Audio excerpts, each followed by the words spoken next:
Le agradezco que esté aquí a Paco Ignacio Taibo. Bienvenido, ¿cómo estás?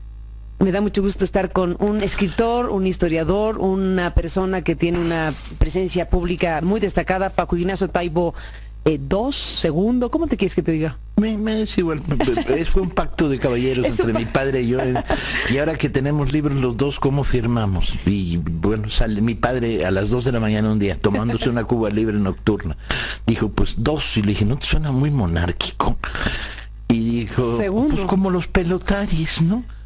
Los pelotaris en aquella época en el frontón llevaban, como había el mismo apellido repetido eternamente por vascos, dije, pues como los pelotaris, dije, bueno, pues órale, el 2, yo me pongo un 2 después de mi nombre y yo un 1. Y al día siguiente firmó su columna con un 1. Con un 1. Sí, mi padre era... Con un 2. Y yo mi primera novela con un 2. Pero no segundo, porque eso ya sonaría todavía peor. Bueno, Marina firmó durante un tiempo sus artículos de prensa como Marina Taibo 3. Paco Ignacio Taibo II, pues gracias por estar aquí. Le cuento al auditorio por qué estás aquí. Porque ayer que analizábamos el panorama editorial y un poco pensando qué podríamos ofrecerle a nuestro auditorio en esto que está ocurriendo en nuestro país sobre el tema energético y petrolero, que es el tema principal por muchas razones, se analizó y se comentó el artículo de Germán Martínez Cázares, lo mencionó incluso Lorenzo Meyer este lunes, que llamó Cárdenas ha muerto, y tocó una fibra importante. El Cárdenas ha muerto del expresidente del PAN, pues ha generado reacciones como las que Jorge Alcocer publicó en el propio diario Reforma, una carta que envió muy crítica, llamó al asunto una canallada. Dice, la canallada de Martínez Cázares no tuvo límite, lo retrata de cuerpo entero, en su talante mental y político es un ser despreciable, una carta muy fuerte en el propio periódico Reforma. Y bueno, dijimos, ¿qué tal si para el auditorio presentamos puntos de vista contrastantes o altamente contrastantes respecto a una figura como la de Lázaro Cárdenas? ¿Qué tal como lo comentabas, Paco Ignacio, antes de que iniciáramos al aire la conversación?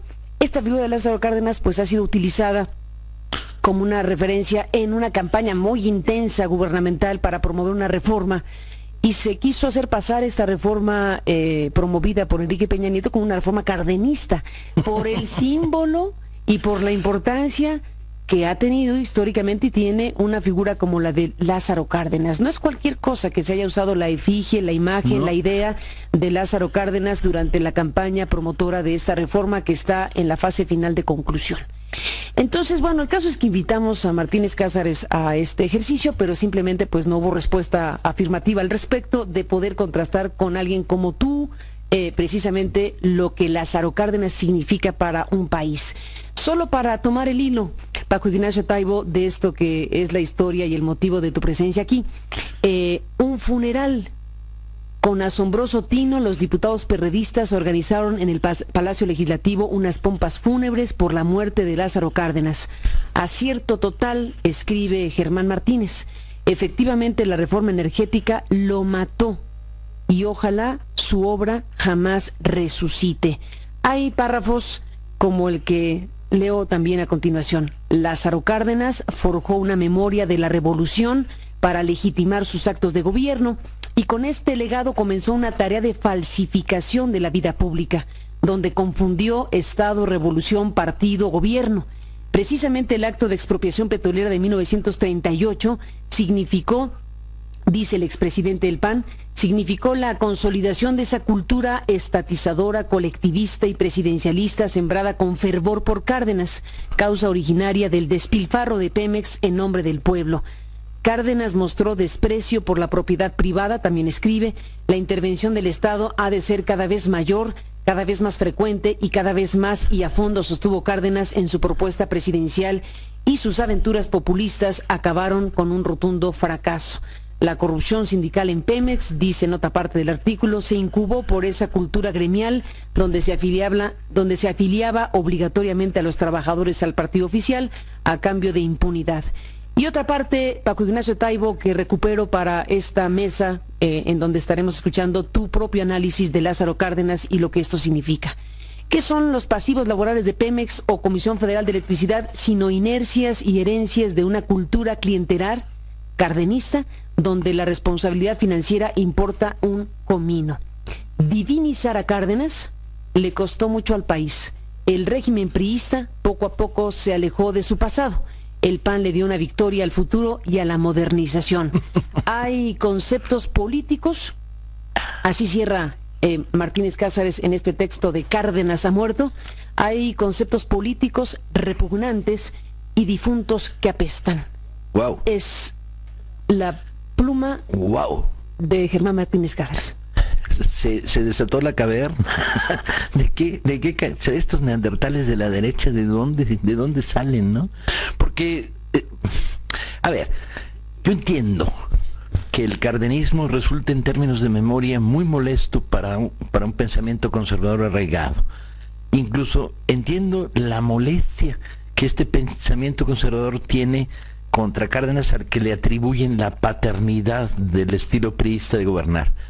Pero resulta a todas luces injusto. Es como si de repente le echaras la culpa a Jesús de Nazaret por las cosas que hizo el Tribunal de la Inquisición, ¿no? Es que lo estaba incubando, ¿no? Digo, no, es absolutamente desproporcionado.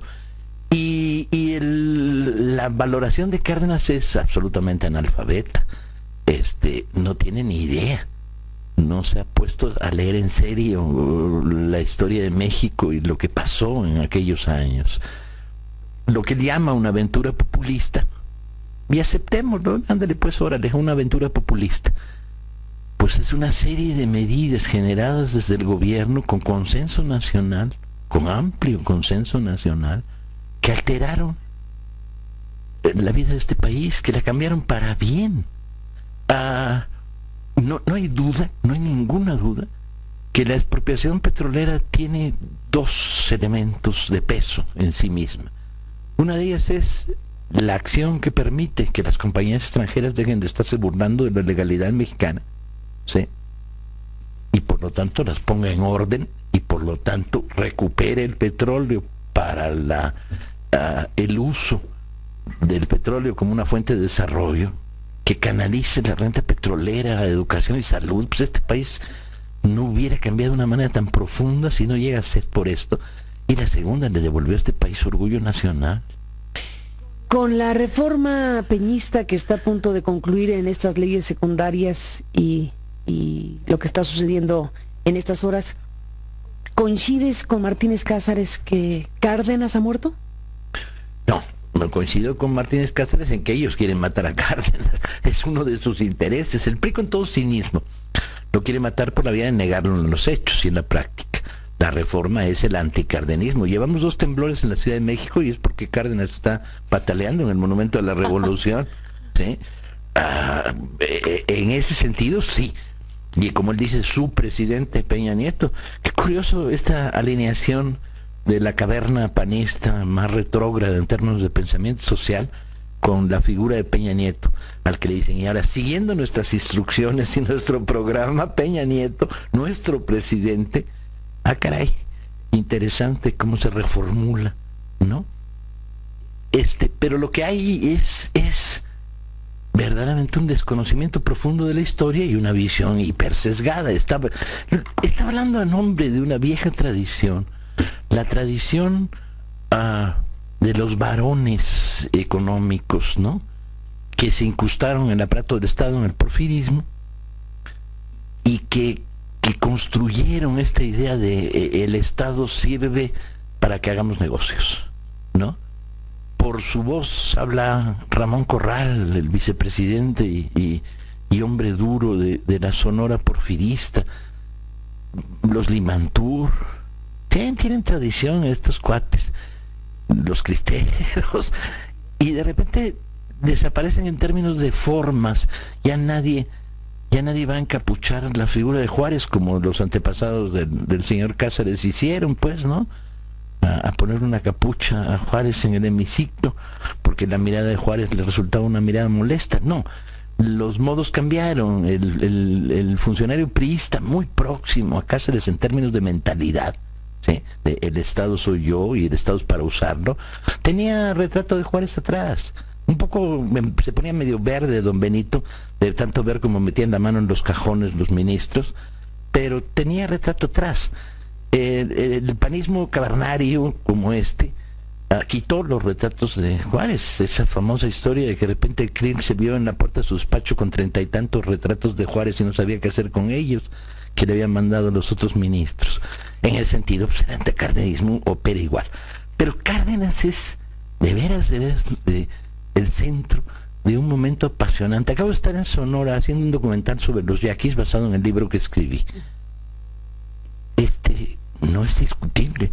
Después de abusos, ilegalidades, masacres, para robarles el río, ¿sí? En complicidad los varones, el Estado, el ejército, Madero los traiciona. Obregón los retraiciona porque los usa como fuerza militar y luego los reprime e incluso les lanza una guerra con aviones sobre los territorios yaquis.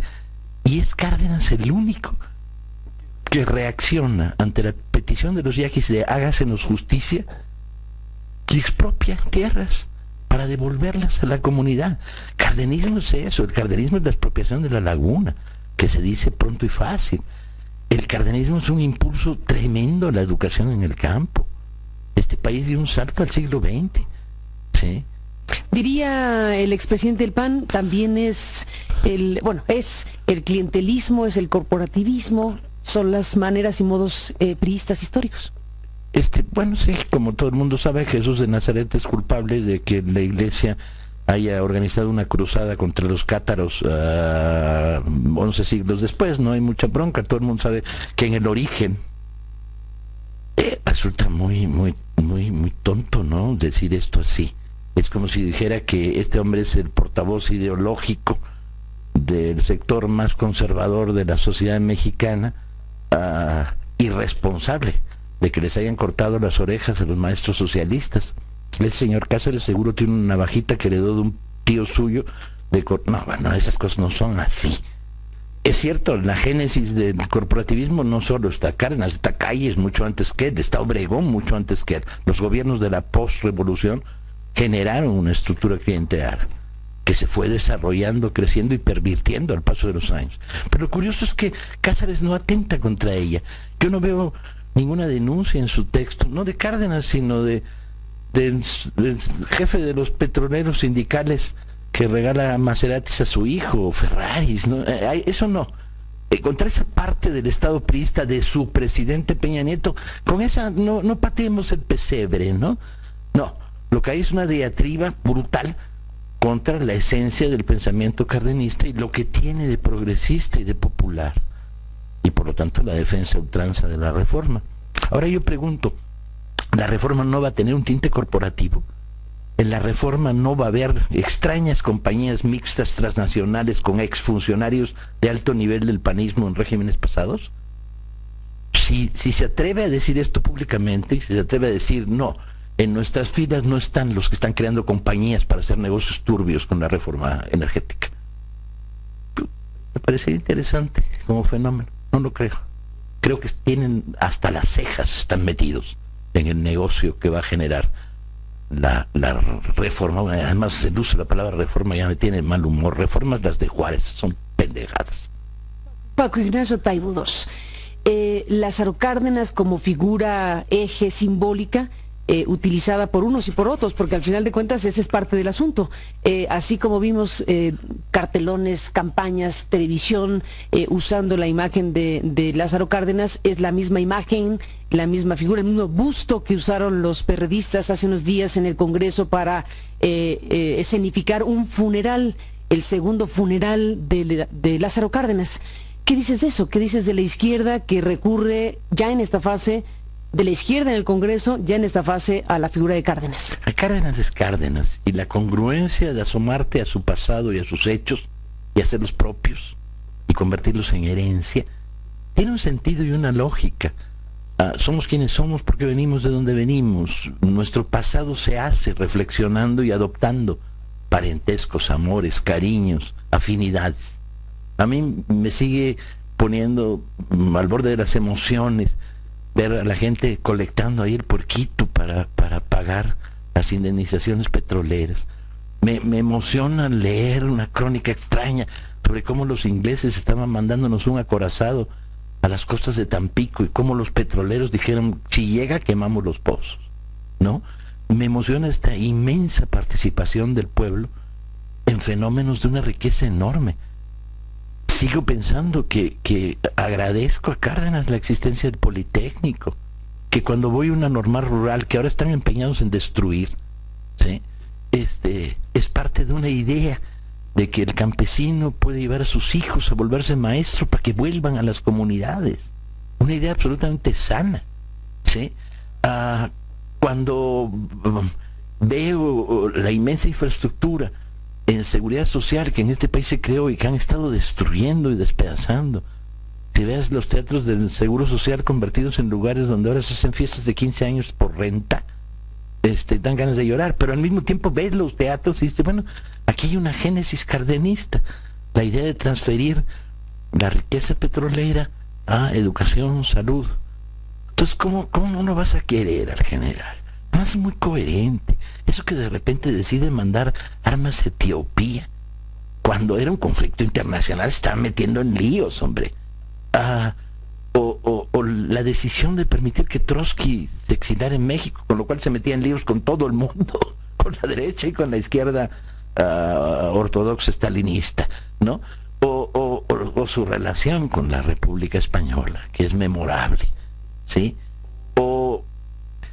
La lista es larga, debes haber que ponerse a leer de nuevo la historia del cardenismo para valorar en justicia un personaje como Cárdenas. Y entiendo que este señor, cuyo apellido tiendo a olvidar, yo los que no me gustan los olvido luego. Martínez Cázares, el expresidente del PAN. El expresidente del PAN. Debía volver a ser presidente, pues ya le gusta Peña Nieto, pues ya tiene todo para ser presidente de nuevo. Sus odios son comprensibles. Cárdenas es antítesis, ¿no? ¿Qué está en la mentalidad? El libre juego, el capitalismo de libre juego, pues el capitalismo salvaje, ¿no? El de no se metan, déjennos hacer negocios, no estorben, ¿no? Y los pobres, pues los pobres son bajas colaterales en la guerra del sistema, ¿no? ¿Y por qué les vas a regalar a una comunidad campesina un horno o una procesadora de nixtamal o una vaca? ¿Por qué? Oscuras intenciones, aventura populista. Que de repente el uso del término populista que se ha puesto de moda últimamente para calumniar toda medida popular, me parece muy, muy, muy ejemplificante. Lo contrario de populista sería antipopular. Antipopulista. No sé qué concepto quepa frente a este planteamiento. ¿No? O sea, no se te ocurra regalarle una vaca a una comunidad campesina, eso es pecado. ¿Qué tipo de pecado? Es un pecado de aventura populista, ¿no? Es corporativismo. No, coño, es que le está regalando una vaca a una comunidad campesina, ¿sí? Que haya un doble manejo, que en el proceso de la historia se hayan pervertido las cosas, no quita que la expropiación de la laguna, lo que hizo con los yaquis, la relación con las comunidades indígenas, el Politécnico, la República Española, las armas para Abisinia. Coño, no le voy a pedir a Cáceres que respete a Cárdenas, sería un contrasentido. Lo único que le voy a pedir es que lo odie con más información, ¿no? Déjame, Paco Ignacio Taibo, regresar después de la pausa. 9 de la mañana con 6 minutos en esta conversación con Paco Ignacio Taibo II sobre Lázaro Cárdenas, sobre esto que, bueno, es una discusión que se abre a partir de un texto escrito por un expresidente del Partido de Acción Nacional en el diario Reforma, que es Germán Martínez Cázares. Fue el punto de arranque, digamos, de la idea de hablar de esta manera sobre la figura de Lázaro Cárdenas. Lamentablemente no pudimos tener la presencia del propio Martínez Cázares que pudiera defender su dicho y poder al aire de otra manera, además de su presencia pública en el periódico, pues lo que aquí ha planteado, y no es cualquier cosa, porque como decíamos en el corte, Paco Ignacio, estamos hablando finalmente de una serie de referencias muy ofensivas al final de cuentas, porque esta última parte donde dice que hay conceptos políticos repugnantes y difuntos que apestan, hay ahí una connotación bastante agresiva, me parece, a una figura histórica como la de Cárdenas. Muy de oligarca, ¿no? Esos sucios pobres que molestan, esos loquitos, qué lástima que no vino este hombre. Hubiera sido divertido poder enterarnos de la ausencia de profundidad de sus ideas respecto Pero bueno, al cardenismo. dejemos que el artículo está ahí, que has comentado sobre el tema, y déjame ir, Paco Ignacio, al tema de lo que significa para una sociedad estos referentes de sus héroes, sus próceres, los hechos que marcan una identidad nacional como fue la expropiación petrolera, este tipo de elementos que al final de cuentas para una sociedad, para un país, para una comunidad, pues acaban siendo cohesionadores importantes que dan sentido de identidad, de pertenencia a un país, etcétera. Mira, Miguel ¿O para qué sirven los héroes? Miguel Bonazo contaba que siguiendo la primera campaña de Cuauhtémoc Cárdenas, en una gasolinera en Guerrero, se acercó un indígena y le dijo, ¿usted va con ellos? Y Miguel dijo, sí. Dijo, porque ahí va don Lázaro a ver a Emiliano.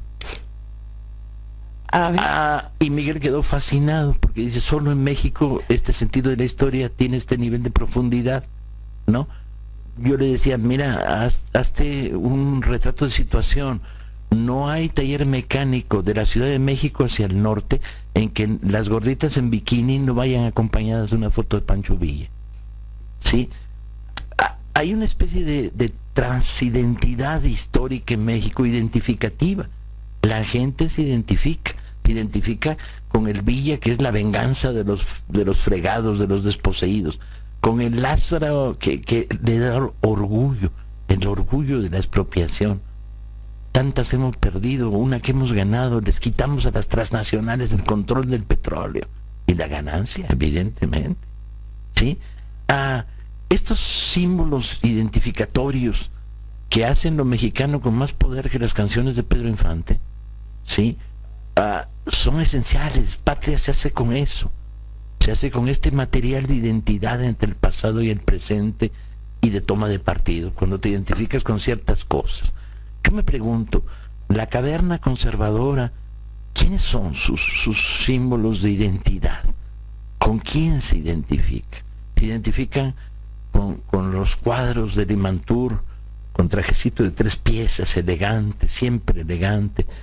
Se identifican con Reyes, el general, ¿no? El general golpista, el que dirigió el golpe contra Madero, al fin y al cabo. Se identifican ¿con quién? ¿Cómo construyen su identidad nacional? Durante un tiempo y en broma nosotros decíamos que se sienten hijos de los varones porfiristas y nietos de Hernán Cortés. Fernández de Ceballos era un poco esta presencia que establecía la continuidad histórica entre Hernán Cortés, con Puro, con Gachupín y Potente, por lo tanto odiaba La Noche Triste, y luego se identificaba con los banqueros, con el mundo del gran dinero, ¿no? Los estadistas. Y llegarán a tanto como para identificarse con don Porfirio. Sí, han pedido eternamente el regreso de sus huesitos, aunque dijimos que nos ponemos en la carretera de Oaxaca y no nos dejamos pasar del cementerio francés donde está. Y llegan a identificarse con Victoriano Huerta. No, ese es como sucio, ¿no? Ahí no, es difícil establecer símbolo de identidad. Además era demasiado borracho y marihuano, y además no, es como sucio, no construye identidad nacional. Pero de alguna manera tienen que encontrar elementos de identidad. Y evidentemente, calles, ¿les gustará calles? ¿Tendrán fotos de calles en sus oficinas? ¿No? Yo me imagino al más sabio de toda la nueva emergencia panista, que era Cloutier, que tenía una componente civilista, ciudadana, creaba sus identidades con la inteligencia católica de los años 20. Vasconcelos estaba muy bien para él, pero Vasconcelos ha de ser un hombre de aventuras populistas. Llevar la Ilíada a una ranchería es una aventura populista, ¿no? ¿Quiénes ponen en sus despachos? Tendría curiosidad por saberlo. Desde aquí públicamente le preguntamos a Martínez Cáceres de quién tiene fotos en su despacho. Volvemos después de la pausa.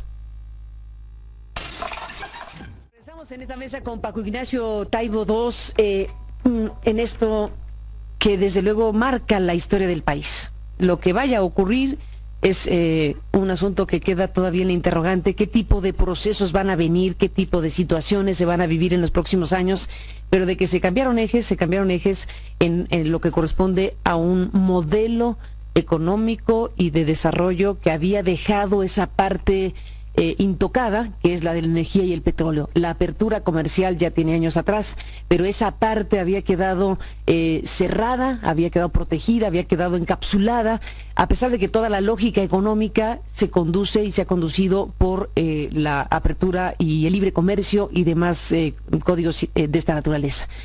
Y creo, Paco Ignacio Taibo, que pues entre otras cosas se había dejado en ese sentido porque siempre se ha tenido la idea, o se tuvo la idea, mejor dicho, de que era algo intocado, porque si se le movía algo a Petróleos Mexicanos, si se abría de la forma en que se ha abierto en ese momento, podía generarse una reacción social totalmente incontrolable. Se llegó a pensar durante muchos años que una reacción de la población frente a una eventual apertura petrolera, pues podría ser inmanejable política y socialmente. Sin embargo, lo que ha sucedido en México es algo que vale la pena escuchar tu análisis, en donde ha habido sí oposición, sí ha habido algunas manifestaciones diversas de gente que se inconforma con la reforma, hay algunos que la defienden también públicamente, pero en lo general, primero, no me parece que se haya convertido, como debió haber sido, en un tema de debate social,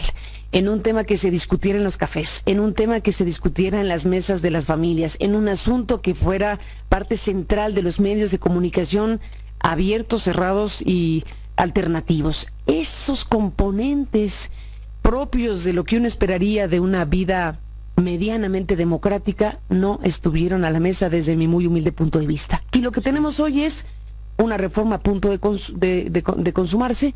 Contrarreforma, contrarreforma. Y un momento donde la propia sociedad y la propia política está sorprendida, creo yo, de lo que no pasó y de lo que también pasó en términos de una apertura pues insospechada hasta hace muy poco tiempo. Sí, es eso. Lo que ocurre es que hay un encadenamiento. Elecciones triunfantes por la maquinaria de la compra del voto, y luego la cadena interminable de las reformas. Antes de empezar la presidencia Peña Nieto ya tienen en las manos el regalo que le hacen de la reforma laboral. Y luego una tras otra, tras otra, tras otra, sin tiempo de reacción social. La ley de playas pasó inadvertida. La de playas, sí. Y de repente tú dices, espérame, ya no puedo nadar como podía en todas las playas de este país. No, algunas ya se privatizaron, la entrada al mar está privatizada. Y pasó inadvertida. Sí. Que era como ofensiva además, ¿no? Era insultante. Y una tras otra, tras otra, tras otra. Yo creo que la acumulación ha producido dos cosas. Por un lado, una opinión en contra. Yo sí creo que mayoritariamente la gente en este país tiene una opinión anti-reformas. Y al mismo tiempo un fenómeno de espera para ver cómo estas reformas repercuten en la vida cotidiana, donde gran cantidad de gente está esperando a ver en qué se traduce todo esto. Y en cuanto lo ven, empiezan a movilizarse por sectores. Cuando los locatarios ven que la reforma hacendaria les afecta profundamente, empiezan a moverse. Cuando los médicos vean la que se les viene encima, los médicos de la salud pública, las enfermeras, los maestros llevan 2 años ya de movilización continua. Y la característica fundamental, yo creo que es la clave de la desesperación, es la imposibilidad de conjuntar todas estas respuestas sociales contra el conjunto de las reformas, ¿no? Es raro este país. El 19 de noviembre de 1910, el ministro de Gobernación le mandó un telegrama a Porfirio Díaz lo cual me parece una tontería, porque de Bucareli al Zócalo podía haber mandado un mensajero en lugar de mandar un telegrama, pero el muy menso no se dio cuenta de que estaba haciendo historia y que por lo tanto el telegrama se iba a ir a los archivos. El telegrama decía 19 de noviembre de 1920, el país está en absoluta calma. 19 de noviembre de 1910. El país está en absoluta calma. Sí. Menos mal. Bien, bueno, ¿qué podríamos decir? El país se encuentra en una relativa calma en cuanto a la respuesta social a la reforma. Pues vaya a saber, un día de estos explota por cualquier esquina. Hay un montón de agravio acumulado. Todo el mundo tenemos agravios acumulados. A mí me golpea la nueva ley de Hacienda como profesional y escritor, ¿sí? Para mí escribir un libro es un trabajo de 3 años y de repente me juntan en un solo año las retenciones y los etcétera. El costo de la vida nos está pegando a todos y va a ir creciendo. La gasolina, con todo cinismo, aumenta. La gasolina que bajará de costo aumenta todas las semanas. Eso no prometieron, dicen. No prometimos que bajaría el precio de la gasolina. De otras cosas puede ser. Eso no lo prometieron. Qué raro, lo porque prometen todo. Bueno, yo ya no sé si lo prometieron, pero ya dijeron que no lo prometieron. Bueno. que eso no lo esperes. Bien. Paco Ignacio Taibo, déjame hacer una pausa y regresamos en la parte final de esta conversación, donde, bueno, al final de cuentas sí que tiene sentido hablar de Lázaro Cárdenas, sí que tiene sentido hablar del momento histórico que se vive, hacia dónde se dirige nuestro país una vez que se dan estos pasos, estos quiebres, estas decisiones que, como has dicho, bueno, pues han sido una tras otra.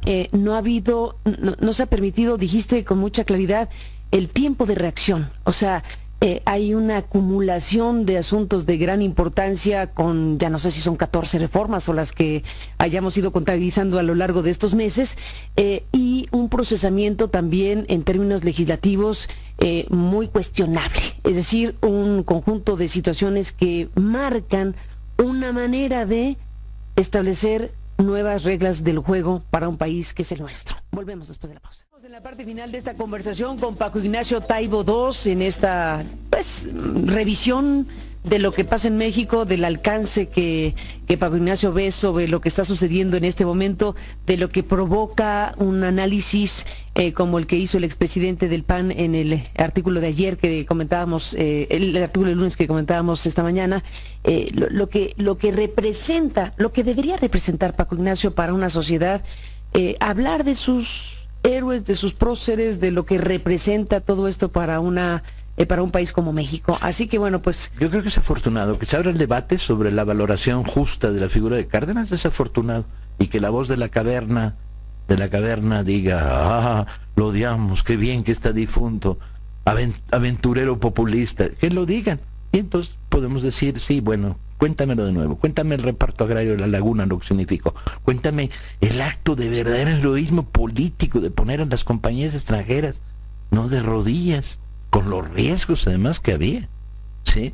La fundación del Politécnico, ¿no te gusta el Poli? ¿Te parece que es así como para la roña, para la plebe? ¿No? Y bueno, discutir todas estas cosas y darle a Cárdenas el lugar que se merece.